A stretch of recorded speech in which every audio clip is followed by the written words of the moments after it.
ഇന്നത്തേത് ഒരു വെജിറ്റബിൾ കുറുമയാണ്. അതിനാവശ്യമായ ഒരു പാൻ അടുപ്പിൽ വെക്കുക, കുറച്ച് ഓയിൽ ഒഴിച്ചു കൊടുക്കുക. ഓയിൽ ഒന്ന് ചൂടായി വരുമ്പോഴത്തേക്കും നമുക്ക് പെരുംജീരകം ഇട്ട് കൊടുക്കാവുന്നതാണ്. ഇത് ഓപ്ഷണലാണ്, ഉണ്ടെങ്കിൽ മാത്രം ഇട്ട് കൊടുക്കുക. പെരുംജീരകം ഒന്ന് ചൂടായി പൊട്ടി വരുമ്പോഴത്തേക്ക് അതിൻ്റെ കൂടെ ഇഞ്ചിയും വെളുത്തുള്ളിയും അരിഞ്ഞു വെച്ചത് ഇട്ട് കൊടുക്കാം. അതിൻ്റെ കൂടെ തന്നെ സവാള അരിഞ്ഞു വെച്ചത് കൂടി ഇട്ട് കൊടുക്കാം. ഇത് ചെറുതായിട്ടൊന്ന് വഴറ്റിയെടുക്കുക, കുറച്ച് കറിവേപ്പിലയും കൂടി ഇട്ടിട്ട്.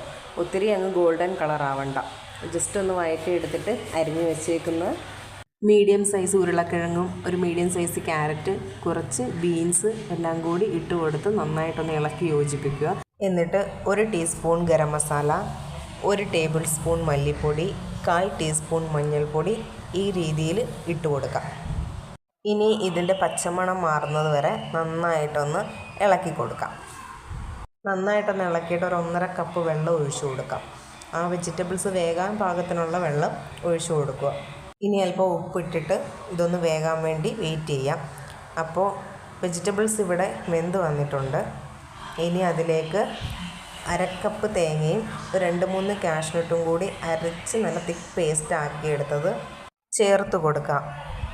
അതിൻ്റെ കൂടെ തന്നെ കുറച്ച് വെള്ളവും കൂടി ഞാൻ ചേർത്ത് കൊടുക്കുന്നുണ്ട്. ഇനി ഇത് നന്നായിട്ടൊന്ന് ഇളക്കി യോജിപ്പിക്കാം. ഇതിന് ഇപ്പോൾ ലൂസായിട്ടിരിക്കുന്നെങ്കിലും ഇച്ചിരി കഴിയുമ്പോൾ ഇത് നന്നായിട്ട് കുറുകി വരുന്നൊരു കറിയാണ്. അപ്പോൾ അതിനാവശ്യമായിട്ടുള്ള വെള്ളം ഒഴിച്ചു കൊടുക്കണം.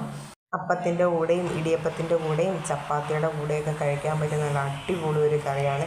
എളുപ്പം തയ്യാറാക്കാം. വീട്ടിലുള്ള കുറച്ച് വെജിറ്റബിൾസ് മാത്രം മതി ഇത് തയ്യാറാക്കാനായിട്ട്. ഇനി ഇതൊന്ന് നന്നായിട്ടൊന്ന് കുറുക്കിയെടുക്കാം. കറി ഇവിടെ കുറുകി വന്നിട്ടുണ്ട്. ഇനി അതിൻ്റെ കൂടെ ഒരു അല്പം കുരുമുളക് പൊടിയും കുറച്ച് ഗരം മസാലയും കൂടി ഇട്ടിട്ട് നന്നായിട്ടൊന്ന് തീ കൂട്ടി വെച്ച് ഒന്നും കൂടി ഒന്ന് വേവിക്കാം. കറി ഇവിടെ റെഡി ആയിട്ടുണ്ട്. നന്നായിട്ട് കുറുക്കിയാണ് എടുത്തേക്കുന്നത്. ഇനി ഇത് അപ്പത്തിൻ്റെ കൂടെ കഴിക്കാം. ഓക്കെ, അത്രേ ഉള്ളൂ. ബൈ.